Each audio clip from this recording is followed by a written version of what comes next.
What are some of your strengths and maybe some weaknesses, if any? So strengths for me, number one, I think comes from listening to the client. So the more I understand about their personality and taking time to understand, what their project looks like and what that timeline looks like. One of my superpowers is being able to listen and ask a lot of the right questions and then redirect. So for example, hey Rhonda, I want to get involved in this business and I'm hoping to have funding in 45 days. If I do my due diligence and ask clients the appropriate questions up front, I can help reset expectations for how long a project might take. Because you're from real estate, I'll use a real estate example. You have somebody who does not generally flip houses, but they found this great opportunity and they're like, look, I'm going for it.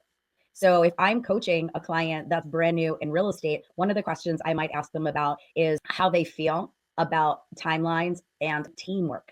Because flipping a house does require a team. It generally is not done by themselves. The other thing we're looking at is personal financial statement.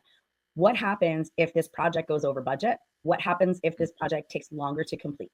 So I always want to make sure that they are financially sustainable. And then we're also looking at personal credit, making sure that if they're buying a house to flip, how are they expecting to rehab it unless they're just doing an assignment? But let's just say they want to actually do the work and then, sell it, right? Mm-hmm. Where is that money coming from? So what we're spending the time on is having a clear understanding of what their goals are, what their timeline looks like, what their threshold is, right, for risk tolerance, Mm-hmm. and then making sure that they are financially sustainable and that their spouses are on board. I really have the skill to ask the appropriate questions up front about the project and setting the expectation.